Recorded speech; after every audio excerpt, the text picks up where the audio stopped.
Hi, I'm back. I'll be reading from the 1000 Gifts Study Guide. Learning to count 1, 2, 3, 4, 5, 6, 7, 8, 9, and 10. A mother sits with a little boy and counts each of his toes. She does this the day he is born. She goes through this ritual again, many times with him in an educational routine until he learns to count all of his toes. 10 fingers and 10 toes equal 20. Eventually, he learns about hundreds, thousands, and even bigger numbers like millions and billions. UNOCHIESCIOSCIENCIO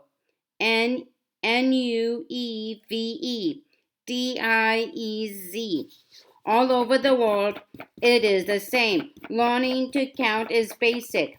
It is core and essential for all children and adults. As we learn to count, we discover we can keep track of things.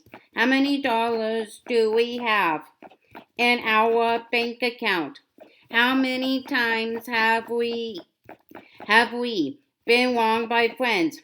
And how many scars have been left on our heart? How many calories did I eat today? How many friends do we have? And how many have deleted me from their friend list?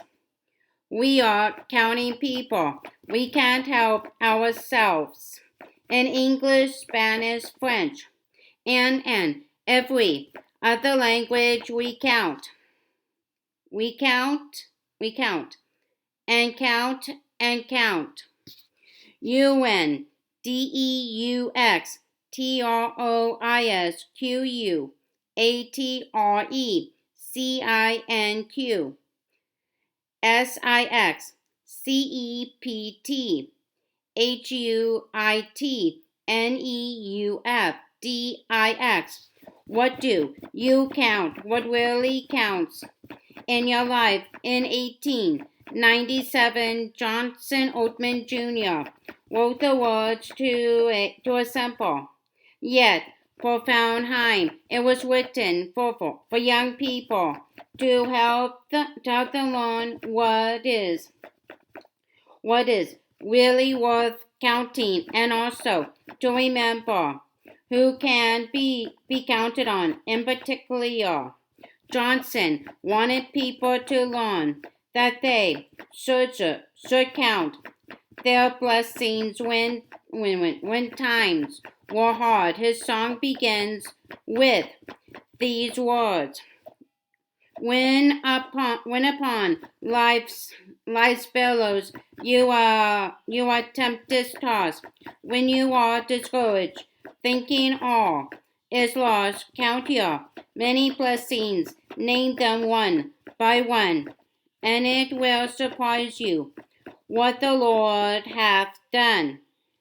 ANN tells the story of her daughter Hope sitting down to play a hymn on the piano. She keeps the rhythm of the song. She keeps harmony by doing nothing less than counting. That is what she does. She counts. The music teacher of a friend once said this to a student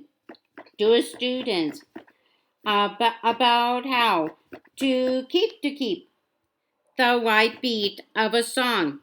When you are a musician and you stop counting, it's like running around in the forest in the dark without a flashlight.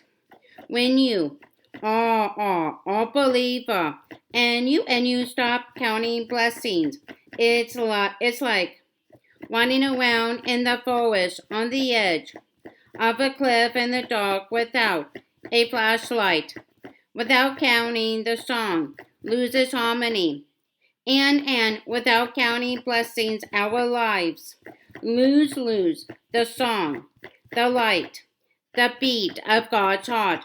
There is hope and transformative power in counting our blessings and naming the good gifts of God because we encounter the power of God Himself in our lives. If you want to discover the rhythms of grace, joy, and true thankfulness, count the gifts God has given and the ones He is giving you even at this moment. Write them down, express them in words, notice them, and celebrate each one. Start with 10. Then take off your shoes and count 10 more gifts. Now you have 20. Keep going. 100 gifts. 200. And you will discover there are even more. When you get to 1,000 gifts, you will be getting warmed up. How long will it take to list all the gifts God has given you? Let's start together and continue counting for the rest of our lives and forever. Who wants to miss the beat of His heart? 1 gift, 2 gifts, 3 gifts. Session 1. Attitude of gratitude. Introduction. Picture a timeline. It is filled with years, months, days, hours, and countless seconds. On a timeline, every moment looks the same. If you could pluck off 1 minute, it would look just like every other minute, a simple span of 60 seconds. It seems like nothing special. It appears to be nothing unique. Yet, all of us have minutes in our lives that shape us.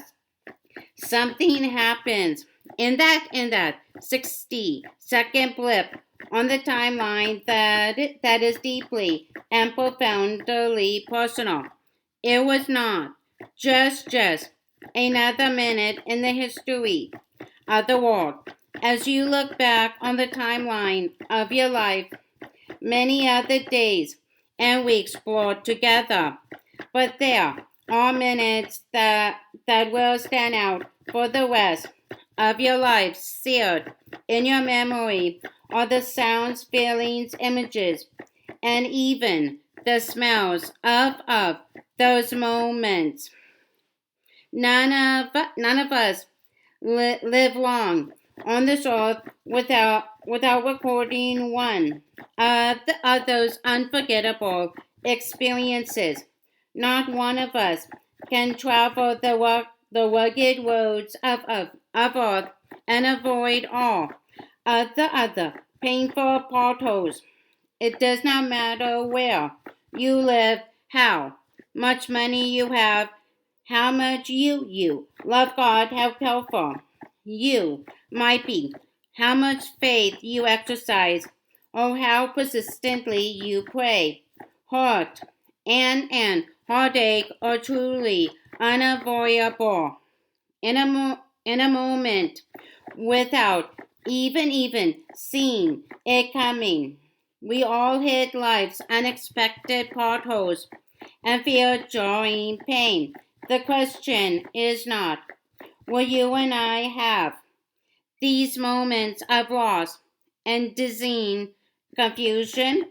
The real issue is, how will we respond to these inevitable and unavoidable moments when we discover the secret to a heart of gratitude.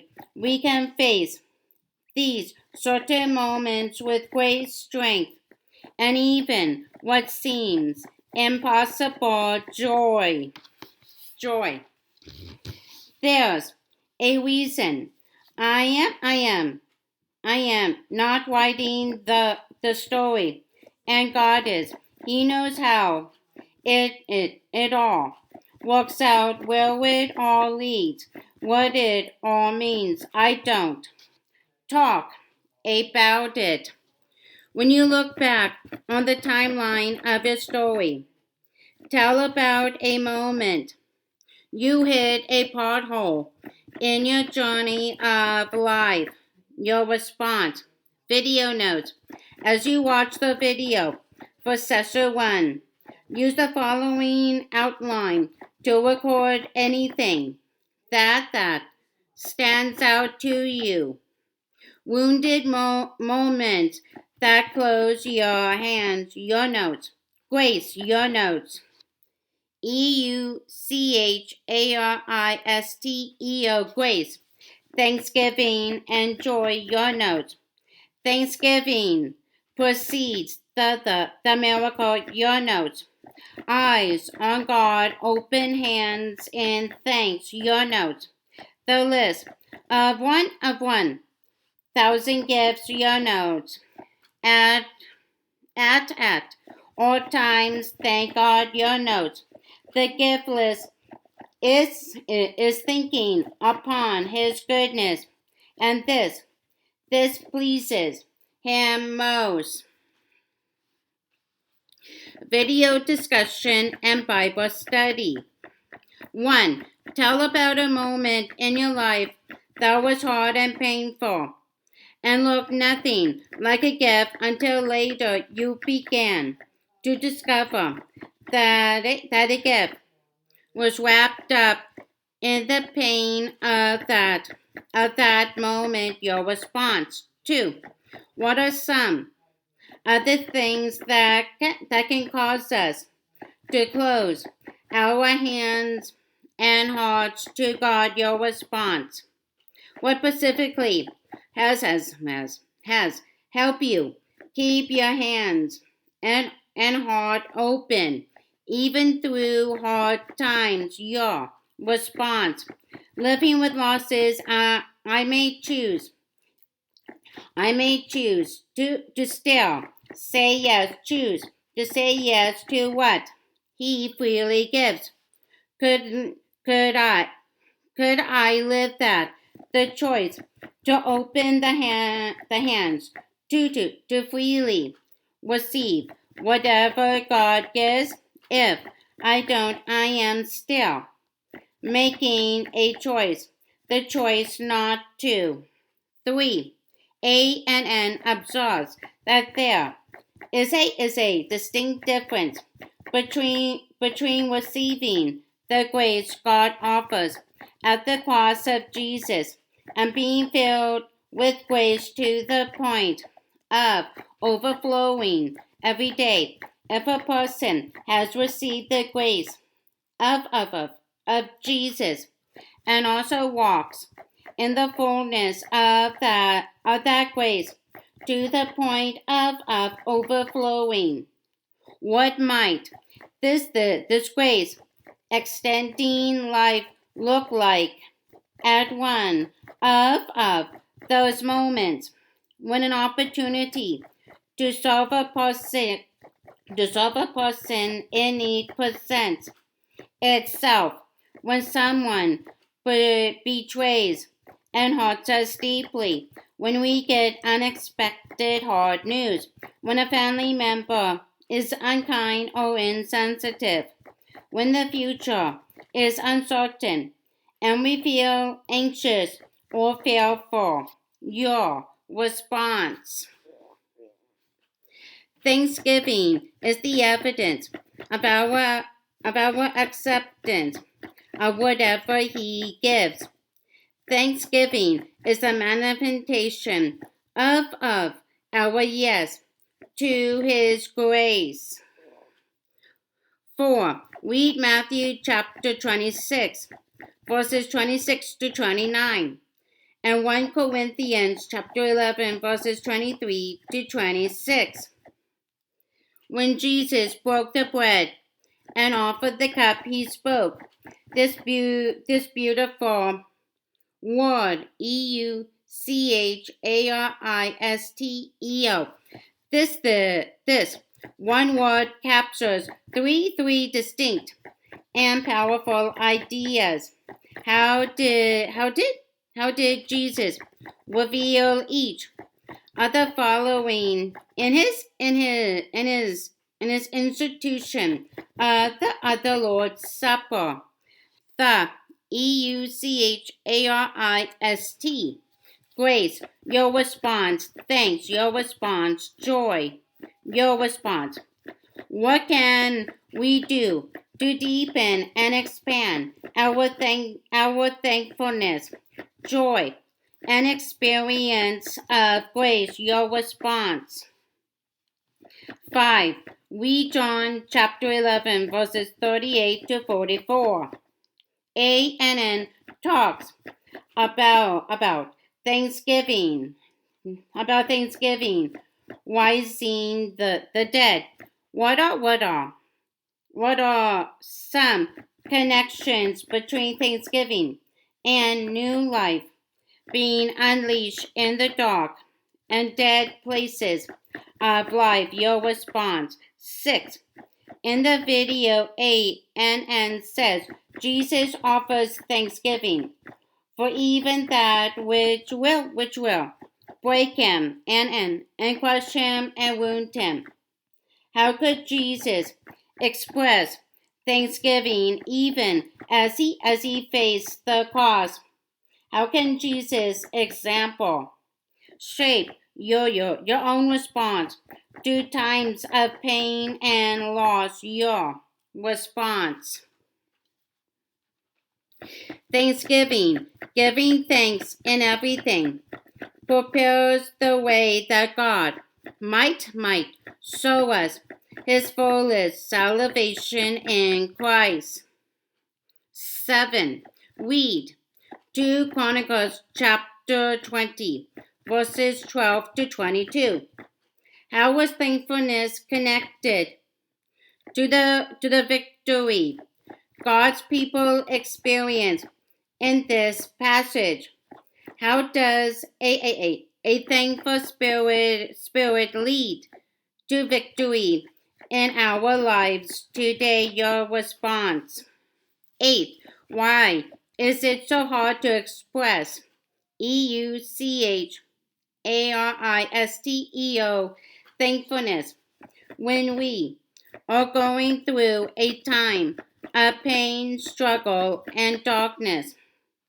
What can help us remain truly thankful in these seasons of life? Your response. QS. Long. QS. Long. As thanks is possible, then joy is always possible. Whenever, meaning now. Wherever, meaning here. 9. Take a minute to list 5 gifts you already have. Anything that reveals God's grace, makes you thankful, and unleashes joy in your life. And then share one item from your list with the rest of the group. Your response.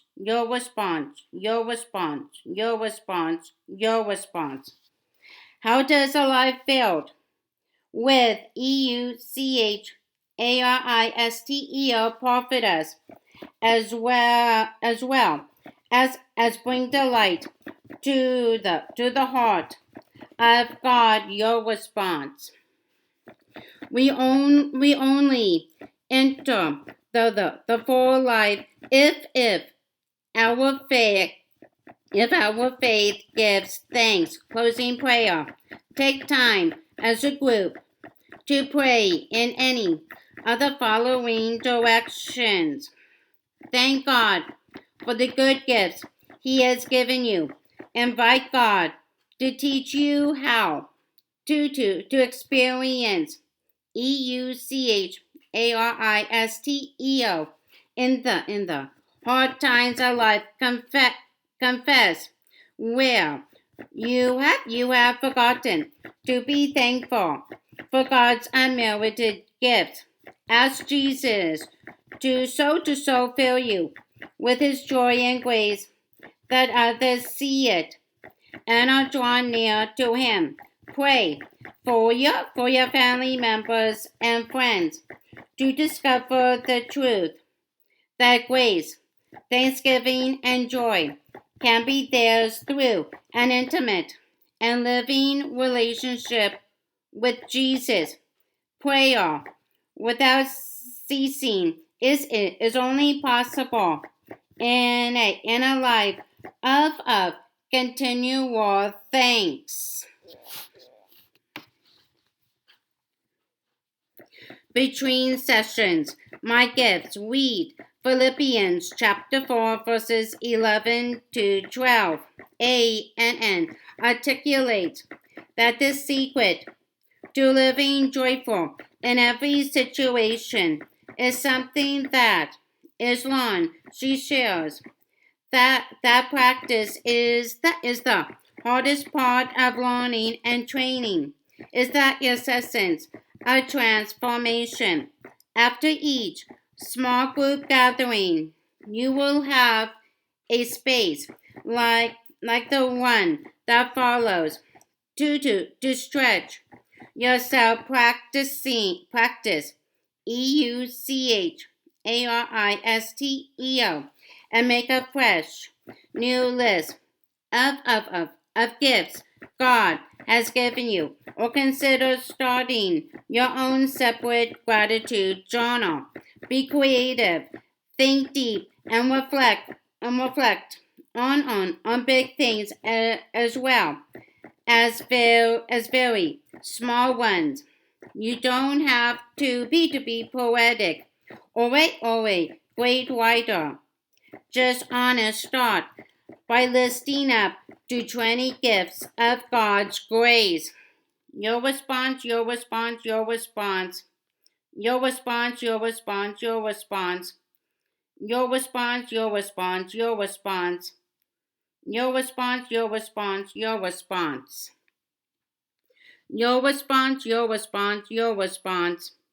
Your response, your response, your response. Your response, your response.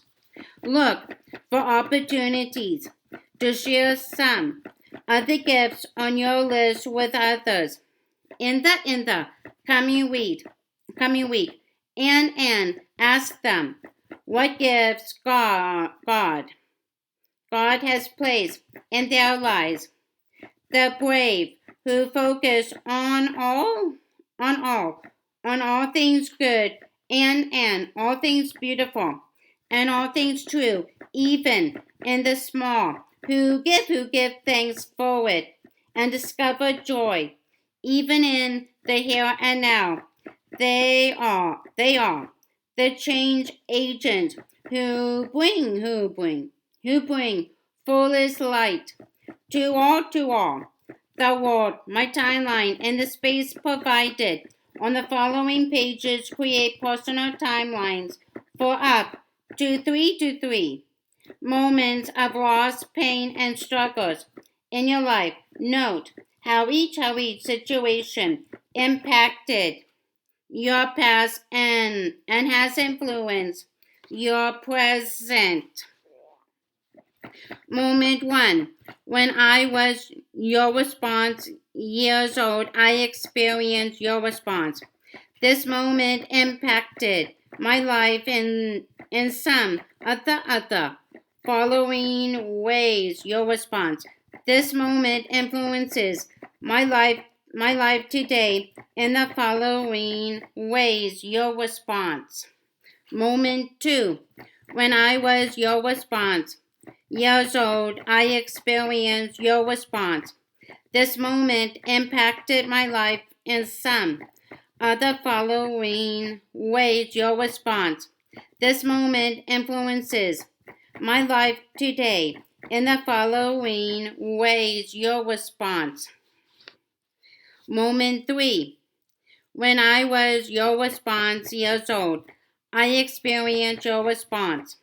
This moment impacted my life in some of the other following ways. Your response. This moment influences my life today in the following ways. Your response. When we lay the soil of our, hard lives open to the rain of grace and let joy penetrate our cracked and dry places. Let joy soak into our broken skin and deep crevices. Life grows. EUCHARISTEO mentors by God's hand and kindness.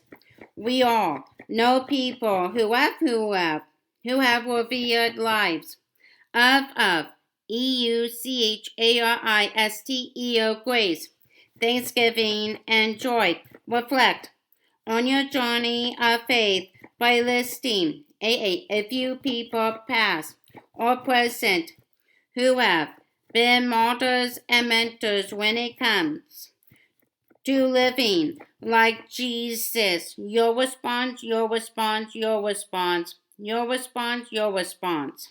Next, pause to thank God for the examples these people have shown you, and reflect on how you can internalize their example and let it continue to shape your faith and life. Finally, during the next week, send an email or a handwritten thank you note to one or two of these people.